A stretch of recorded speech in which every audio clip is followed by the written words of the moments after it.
आज का हमारा टॉपिक है संतुलित विकास।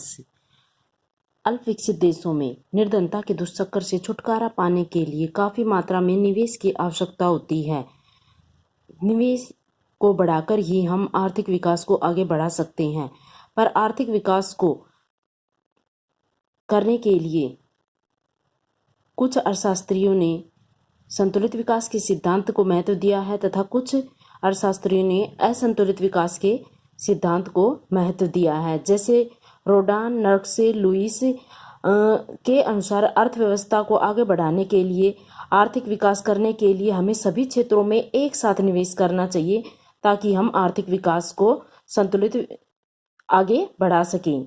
पर कुछ अर्थशास्त्रियों के अनुसार, जैसे ह्यूसमैन, सिंगर, फ्लेमिंग, उनका कहना है कि हमें असंतुलन पैदा करके यानी कि असंतुलित विकास को अपनाते हुए हमें आर्थिक विकास करना चाहिए। यानी कि हमें सभी क्षेत्रों में एक साथ निवेश न करके कुछ चुने हुए क्षेत्रों में या किसी एक क्षेत्र में ही अधिक निवेश करना चाहिए ताकि असंतुलन पैदा हो और उस असंतुलन के कारण दूसरे क्षेत्रों में भी निवेश किया जा सके।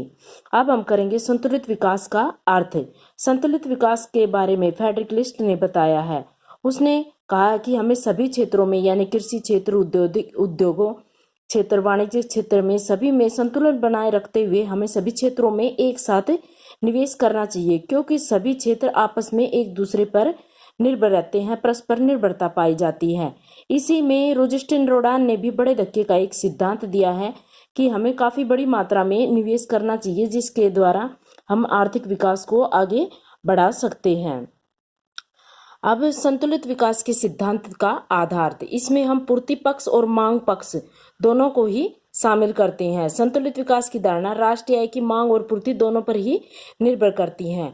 पूर्ति पक्ष के अनुसार हमारी अगर कम आय है तो कम ही बचत होगी और कम बचत होने के कारण हम आगे निवेश भी कम कर पाते हैं। अगर निवेश ही नहीं होगा तो उत्पादकता को कैसे बढ़ाएंगे, और उत्पादकता ही नहीं होगी तो आय कैसे बढ़ पाएगी। तो ये सभी एक दूसरे पर निर्भर है, तो हमें इसको आगे बढ़ाने के लिए काफी मात्रा में निवेश करना चाहिए। और निवेश तभी बढ़ेगा जब उद्यमियों को निवेश करने के लिए प्रेरणा प्राप्त हो, ताकि वो प्रेरित होकर ज्यादा से ज्यादा निवेश कर सकें। उसके बाद आता है हमारा मांग पक्ष। अल्पविकसित देशों में मांग को ज्यादा बढ़ाया जाना चाहिए, क्योंकि अगर हमारी आय ही कम होगी तो हमारी परचेजिंग पावर यानी कि कम क्रय शक्ति होगी, यानी कि हमारी मांग कम होगी, और मांग ही कम है तो निवेश भी कम होगा। अगर निवेश कम है तो वही हमारी उत्पादकता भी कम हो जाएगी। अगर उत्पादकता ही कम है तो हमारी आय भी कम हो जाएगी। यानी कि ये इस प्रकार का चक्कर चलता रहता है, क्योंकि इन देशों में अगर हम मांग को बढ़ाएंगे, क्योंकि मांग की साइड से अगर संतुलित विकास को आगे बढ़ा दिया जाएगा, क्योंकि सभी एक दूसरे पर निर्भर करते हैं, एक दूसरे के ग्राहक बन सकते हैं और आर्थिक विकास को आगे बढ़ा सकते हैं। संतुलित विकास से संबंधित विभिन्न दृष्टिकोण। संतुलित विकास से रिलेटेड रोजिस्टिन रोडान के सिद्धांत की व्याख्या।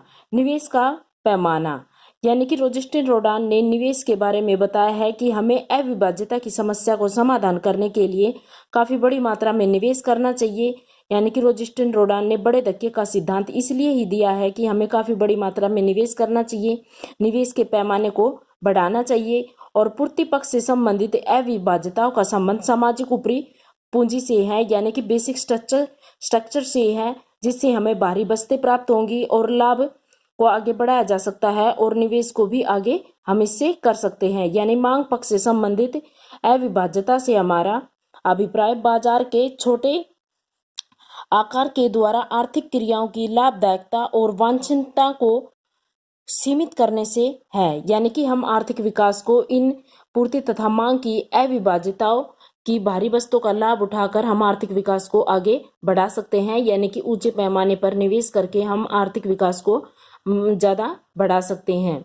उसके बाद आता है हमारा विकास का मार्ग एवं निवेश का ढांचा। यानी कि निवेश को हमें भारी मात्रा में ज्यादा से ज्यादा करना चाहिए। जितनी ज्यादा निवेश करेंगे उतना ही हमारा आर्थिक विकास होगा, क्योंकि हमें संतुलित विकास यही बताता है कि सभी क्षेत्रों में एक साथ निवेश करना चाहिए, क्योंकि सभी क्षेत्र एक दूसरे से रिलेटेड होते हैं, जिससे हमारे आर्थिक विकास की क्रिया तेजी से चल सकती है। जैसे कई प्रकार के उपभोक्ता वस्तुओं से उत्पादन से संबंधित उद्योगों का एक साथ विकास करना, उपभोक्ता वस्तु उद्योगों तथा सामाजिक और आर्थिक ऊपरी पूंजी का संतुलित विकास करना, उपभोक्ता वस्तु उद्योगों, पूंजीगत वस्तु उद्योग तथा सामाजिक और आर्थिक ऊपरी पूंजी का संतुलित विकास करना, कृषि तथा औद्योगिक क्षेत्रों का संतुलित विकास करना। क्योंकि ये सभी क्षेत्र एक दूसरे से संबंधित होते हैं, तो हमें सभी का एक साथ सभी क्षेत्रों में एक साथ निवेश करना चाहिए, जिससे आर्थिक विकास की गति को आगे बढ़ाया जा सके। नक्शे ने अल्प विकसित देशों के अंदर दो बड़ी प्रॉब्लम्स पाई जाती है। एक तो हमारी मांग का निर्धनता दुष्चक्र और पूर्ति का निर्धनता दुष्चक्र। अगर हमें इन दुष्चक्रों को तोड़ना है तो हमें निवेश को ज्यादा से ज्यादा बढ़ाना होगा। लुईस के अनुसार आर्थिक विकास के लिए घरेलू और विदेशी क्षेत्र का संतुलन होना भी बहुत ही ज्यादा जरूरी होता है, जिससे हम आर्थिक विकास को आगे बढ़ा सकते हैं। उसके बाद आता हमारा उत्पादन फलन तथा अथवा सामाजिक ऊपरी पूंजी की पूर्ति की अविभाज्यता। इससे हमारा अभिप्राय है कि सामाजिक ऊपरी पूंजी यानी कि हमारे बेसिक स्ट्रक्चर से है, जिसमें यातायात, शक्ति के साधन, इन सभी साधनों का निर्माण किया जाता है। सामाजिक ऊपरी पूंजी यानी कि इन बेसिक उद्योगों में अगर अधिक मात्रा में निवेश किया जाता है तो इनके द्वारा इनसे संबंधित उद्योगों का अपने आप ही विकास हो जाता है। धन्यवाद।